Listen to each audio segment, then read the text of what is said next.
Rebonjour tout le monde, j'espère que vous allez bien. Aujourd'hui on parle de XLM, donc le petit frère ou grand frère de XRP, je ne sais plus qui était sorti en premier, je crois qu'XLM est peut-être venu après.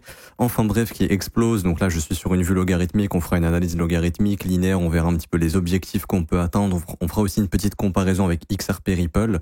Juste avant je me présente, je suis Crypto Le Trône, j'ai investi sur le marché crypto depuis 2016 et je fais des analyses quotidiennement depuis 2019, donc si t'es pas encore abonné, je t'invite à le faire et aussi à mettre un petit pouce bleu, ça fait toujours plaisir. J'ai séquencé cette vidéo. Si jamais tu veux passer la partie copy trading, tu peux aller directement à l'analyse. Juste avant, je vous refais un petit point copy trading. On a fait 11 TP sur les stratégies LIM, 7 TP sur les stratégies SPT. Il y a aussi les SN, on est transparent. Mais c'est pas ça le plus important. Bon, ça fait quand même 18 TP, mais le plus important, c'est qu'on a lancé une stratégie d'accumulation sur des altcoins bien spécifiques. Tao, FET, NIR, Render, AR, IO. Au niveau des Layer 1, on est en train de lancer AVAX, ETH, Sol, SUI. Ça va bientôt commencer. Donc, si toi aussi tu veux faire partie de ces stratégies, on a ici tous les rendements et tous les points d'entrée qu'on a exécutés, donc ça c'est via des paramètres techniques bien précis, vous pouvez le faire, c'est 100% gratuit, vous pouvez avoir accès à toutes ces stratégies qui s'exécuteront sur votre compte. On s'occupe de la vente également pendant ce bull run, c'est le premier lien en commentaire épinglé, tous les liens utiles concernant mon contenu, ça vous ramène sur cette page juste ici, vous avez juste à vous inscrire sur Bitget via notre lien partenaire, c'est actuellement la meilleure plateforme crypto en 2024, les frais les plus compétitifs, les spreads les plus compétitifs, il y a quasiment toutes les crypto-monnaies même que vous pouvez trouver sur le marché quasiment. Etc. Vous avez aussi 10% de réduction via notre lien sur vos frais. Vous avez aussi un bonus de trading, etc. Donc vous avez juste à cliquer sur ce lien, vous inscrire, donc comme ceci, hop, email, mot de passe, ça prend 1 minute, je coche, j'accepte, créer un compte, et ensuite ce qu'il vous suffit de faire, c'est de cliquer ici sur rejoindre copy trading.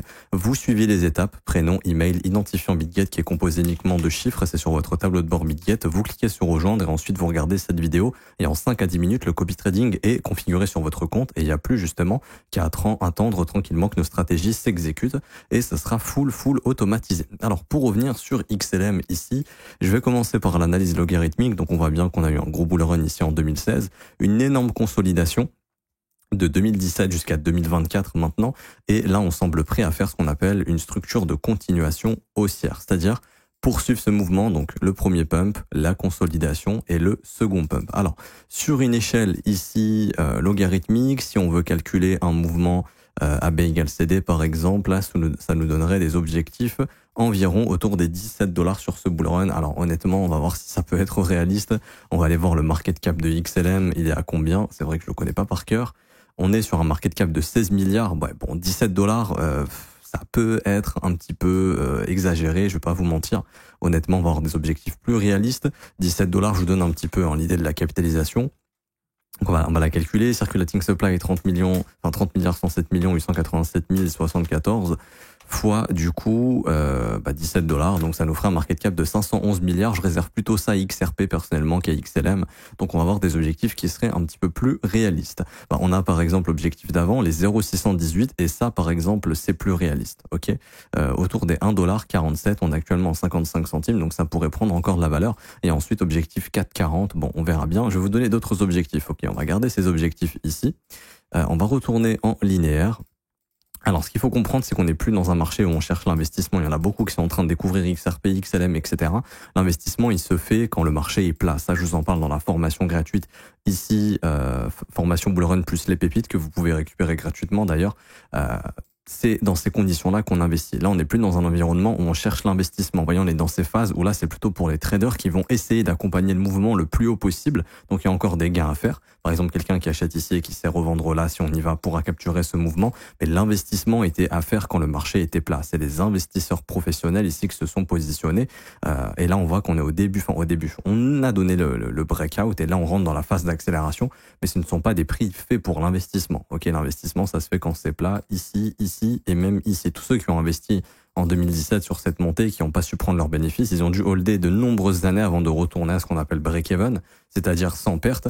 Et ils ont dû, ceux qui pareil ont FOMO ici, ont dû attendre des années avant que le marché revienne à break-even. Donc c'est important de comprendre que faut dissocier investissement et trading. Là, on est dans un marché fait pour les traders, non plus pour les investisseurs. Ok. Je dis pas qu'il faut pas investir, je dis juste que si vous investissez ici, dites-vous que c'est plus pour du long terme. Il faut savoir jouer ce mouvement parce qu'ensuite, il y aura de nouveau un bear market et le marché redeviendra plat. Ça, il faut bien le comprendre. Le marché crypto est cyclique. Il a fait la même en 2017, en 2021. Il fera la même en 2025 très probablement. Il faut bien le comprendre. Surtout ces gros décalages haussiers, il laisse ce qu'on appelle des imbalances comme ici qui sont comblés. Ici, il y a de l'imbalance, pareil, c'est comblé. Donc cette imbalance qu'on est en train de créer, au prochain bear market, elle sera comblée. Je vous donne d'autres objectifs ici à appliquer, ok. Donc ça, on peut supprimer. On aura donc l'objectif, oui, parce que là, actuellement, je pense qu'on est parti pour essayer de faire un nouvel ATH. Alors faites attention quand même. On va revenir dans ce qu'on appelle la zone de rechargement de short. C'est ici qu'on s'est arrêté au précédent cycle. Donc ça, il faut faire attention. Hop, zone de rechargement de short, vous prenez des profits, tout simplement, les professionnels vont prendre des bénéfices, ils l'ont fait en 2021 et c'était le top. Bon, je pense que maintenant, vu que la SEC n'est plus anti-crypto, que Trump est au pouvoir, qu'il est pro-crypto, qu'il a dégagé tous ceux qui sont anti-crypto, qu'il va le faire, que Gary Gensler n'est plus à la tête de la SEC, que la régulation crypto pourrait passer de la CFTC à la SEC, on est en train de passer dans un environnement pro-crypto. Donc c'est pour ça qu'XLM et XRP peuvent s'exprimer sur ce cycle, ce qui n'était pas possible avant. Donc on vise des objectifs au-dessus de 2017, mais quand même, il y a une prise de bénéfices à faire pour ceux qui étaient investis sur cette horizontalité ici, parce qu'on arrive encore en zone de rechargement de short et c'est ici que le marché s'est retourné. Alors je pense que cette fois-ci on peut aller plus haut pour les raisons que je vous ai données. Et du coup les objectifs ce serait quoi? Ce serait tout simplement on prend le plus haut, on prend le plus bas ici et on fait une extension de 161,8 à 200% et on pourrait même rajouter 261,8%. Hop. Et ce sont les prochains objectifs, c'est-à-dire que je serais pas choqué de voir XLM entre 1,50$ et 1,83$ actuellement. On est autour des 55 centimes. Si je devais spéculer sur une zone à atteindre pour un éventuel top, ce serait entre 1,48 et 1,84. Ça peut aller plus haut, bien évidemment. Ça peut aller plus haut. Oui, attendez, je me suis trompé, j'ai pas mis le point au bon endroit. On pourrait par exemple aller chercher les 2,618 ici au 2,40$. Je vous donne même, imaginons qu'il y a une grosse hype, une grosse euphorie sur XLM. L'objectif de cette structure haussière, je vais vous donner d'autres objectifs et vous dire pour moi qu'est-ce qui serait réaliste. Je pense que 1,914 c'est réaliste, 1,48. Je pense que 3,14 c'est réaliste, 2,44. Et si vraiment on a un énorme bull run, on irait chercher entre 3,90 ici et 4,85. Alors on va calculer en termes de capitalisation, ça ferait combien? J'aime bien raisonner en capitalisation. Je me dis bon, est-ce que c'est réaliste ou pas? Alors on va calculer. Donc on avait dit c'était combien? Ici, on avait dit entre 4$ et 5$. Ok, donc on va calculer 4$, donc on fait 4 fois le circulating supply qui est de 30 milliards, donc ça ferait à peu près 120 milliards, pas besoin de calculer. Et pour les 5$, voilà, ça fera entre 120$ et 150 milliards, ça on va le noter. Bon, est-ce que c'est impossible? Faut voir. C'est un peu ça, en fait, ce qu'il faut comprendre, c'est que ça, c'est le market cap qu'a atteint XRP en 2017, ok? Donc si jamais XLM arrive à faire ça 7 ans plus tard, quasiment 8 ans après, ce sera peut-être en 2025, ok, pourquoi pas. Mais je pense vraiment que ce sera les objectifs maximales. Je pense pas qu'on ira plus haut que ça, ok. Vraiment, ça c'est déjà de bons objectifs. Maintenant, ce qu'il faut faire simplement, c'est prendre des profits sur la montée. Mais voilà, là on essaye de se projeter un petit peu. Ce qu'on va regarder, c'est actuellement sur cette hausse qui surperforme, qui est entre XRP et XLM. Donc je vais mettre XLM CryptoCap divisé par XRP CryptoCap et on va voir un petit peu. Et là, on voit que la semaine dernière, c'est XLM qui a gratté de la capitalisation vis-à-vis de XRP, où XLM est passé de 9% de capitalisation vis-à-vis d'XRP jusqu'à 22%, et là on a un retracement à 11%, c'est-à-dire que cette semaine, voilà, XLM a pris de la valeur la semaine dernière contre XRP, donc il a pris plus de valeur parce qu'il était moins capitalisé, mais là XRP redétrône, enfin reprend de la force face à XLM, donc on voit que c'est toujours XRP le patron et qu'il est en train de creuser l'écart encore plus avec XLM depuis qu'il est venu chercher quasiment les 3$. Si les 3$ ont été atteints, je crois, j'irai voir ça après, je crois qu'on est pas loin des 3$, on a atteint les 3$. Mais voilà, pour l'instant, XRP reste le patron. Mais ce qu'il faut comprendre, c'est qu'à un moment donné, XRP il va atteindre une capitalisation tellement importante que XLM pourrait éventuellement pas le rattraper ni le dépasser. Je pense qu'XRP restera premier pour être honnête. Mais je pense qu'à un moment donné, XLM pourrait... Vous voyez, au moment où XRP va vraiment atteindre des grosses capitalisations, XLM, vu qu'il sera encore petit, il pourrait regrappiller un petit peu face à XRP. Donc ça pourrait être intéressant à un moment donné de switcher d'XRP pour gratter un petit peu plus sur XLM, si possible, avec une bonne gestion du risque. C'est pas obligatoire, mais par exemple, en 2021, pardon, XLM a atteint 66% de la capitalisation d'XRP et au bull run de 2017, on est monté même jusqu'à 49%. Donc c'est-à-dire qu'à un moment donné, XLM, il coûtait la moitié du market cap d'XRP. Donc si l'histoire se répète, imaginons que XRP puisse atteindre les 500 milliards de market cap sur ce cycle, XLM pourrait atteindre les 250 milliards. Maintenant, déjà, si on arrive à revenir vers les 30%, on pourrait spéculer sur un XLM qui vaut 30% de la capitalisation d'XRP au top. Donc allez, on va dire qu'XRP, ça pourrait atteindre autour des 500 à 600 milliards si vraiment il y a un énorme bull run. Entre 500 et 600 milliards, on prend 30%, donc on serait autour des 175-200 milliards pour XLM.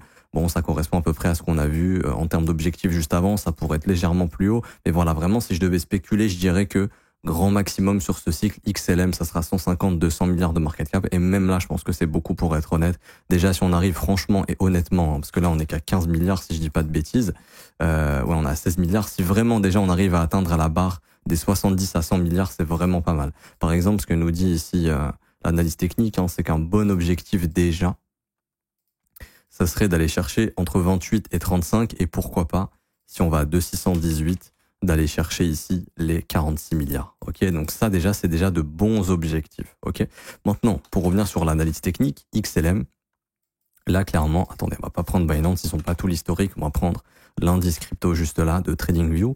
L'objectif là, c'est clairement la TH à 93 centimes. Maintenant ici, on peut consolider parce qu'on a ce qu'on appelle la zone de rechargement de short. En fait, vous voyez, on a fait un sommet descendant. Le marché peut très bien faire un sommet descendant ici. Je ne pense pas que ce sera le cas au vu des raisons que je vous ai données juste avant, fondamentalement, que ça s'améliore aux États-Unis, etc., qu'il y a une grosse hype du côté d'XRP. Donc, il y a des gens peut-être qui se disent, bon, bah, moi, je vais sur XLM qui est moins capitalisé, qui pourrait être plus volatile, et peut-être le retour sur investissement à ce stade du cycle pourrait peut-être être plus intéressant sur XLM. Peut-être qu'XRP va encore faire x2, x3, mais XLM pourrait peut-être faire x5, par exemple. Donc, il y a beaucoup de gens qui vont raisonner de cette manière-là, et probablement aussi des institutions et des balances qui pourraient booster encore le mouvement d'XLM. Et en fait, ce qu'il faudrait surveiller, c'est cette trendline baissière, du coup, qui s'est créée juste ici. Et là, vous voyez qu'on est parfaitement dessus. Et au moment où on va péter cette trendline, l'objectif sera d'aller chercher les 80 centimes. Ça sera le prochain objectif. D'ailleurs, ça nous indique qu'XRP probablement n'a pas top parce que les deux sont très corrélés et XLM n'a pas encore fait d'ATH. Du coup, on peut se dire que si XLM continue de pumper, XRP va aussi continuer de pumper et lui aussi aller chercher son ATH des 3,50 $, XRP. Et du côté d'XLM, l'ATH, il était à 93 centimes en 2017, en début 2018, et ça serait clairement un objectif à aller chercher également. Pourquoi pas aller chercher le chiffre rond psychologique des 1 $. Et comme je vous disais, sur une extension réaliste, on sera entre 1,48 et 1,80 $. Et moi, pour être honnête avec vous, franchement, ça pour moi, c'est la zone la plus réaliste. On peut aller plus haut. Mais vraiment, si je devais me dire, OK, XLM va faire un nouvel ATH, jusqu'où il pourrait monter déjà entre 1,48 et 1,80, c'est vraiment pas mal. OK? C'est vraiment pas mal. Après, on verra si on peut aller plus haut, mais déjà crescendo, déjà essayer de péter le sommet là de 2021 qui est à 79 centimes, et puis essayer de péter la TH à 93, et puis après on verra si on peut aller chercher les extensions. Quoi qu'il en soit, je vous ferai encore des updates, ok. Là, on voit qu'en daily, on est quand même encore sur quelque chose d'haussier. Alors contrairement à XRP, vous voyez, on n'a pas réussi à faire un nouveau sommet encore. XRP s'est offert un nouveau sommet, hop, a fait une nouvelle jambe haussière. C'est pour ça qu'on a vu tout à l'heure XRP a reperformé face à XLM. Lui, XLM n'a pas encore réussi, donc on pourrait dire qu'XLM est un petit peu en retard.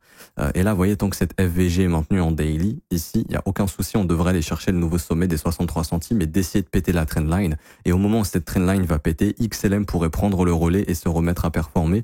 Et d'ailleurs, l'objectif d'extension de ce petit mouvement pourrait nous ramener assez facilement vers la prochaine zone à 79 centimes, parce que la zone d'extension est entre 77 et 85 centimes. Donc ce serait la prochaine zone à aller chercher ici en cas de nouveau sommet. Donc pour l'instant, ça reste bullish, ok.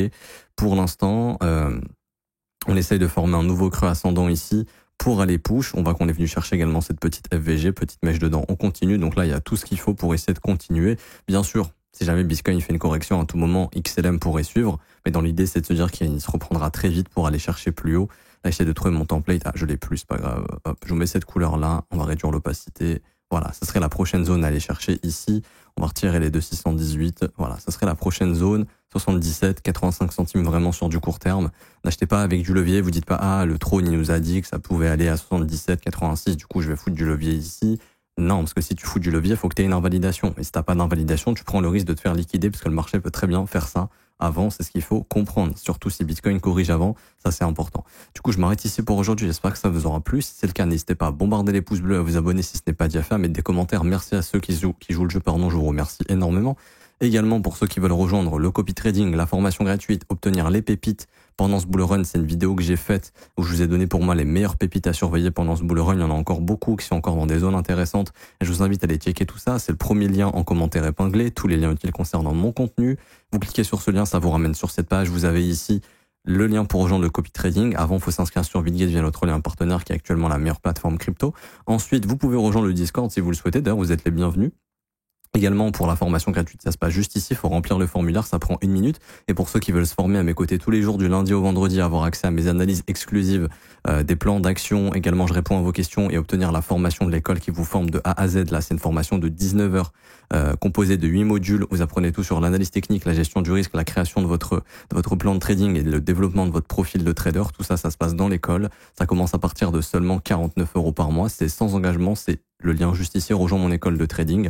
Vous avez aussi les offres 3, 6 et 12 mois qui sont moins chères et vous avez également les témoignages des élèves si vous souhaitez les lire sur cette page directement, et il y en a beaucoup plus sur le Discord. En tout cas, vous êtes les bienvenus. Je m'arrête ici, on se retrouve peut-être tout à l'heure pour une prochaine vidéo. À tout à l'heure. Ciao, ciao.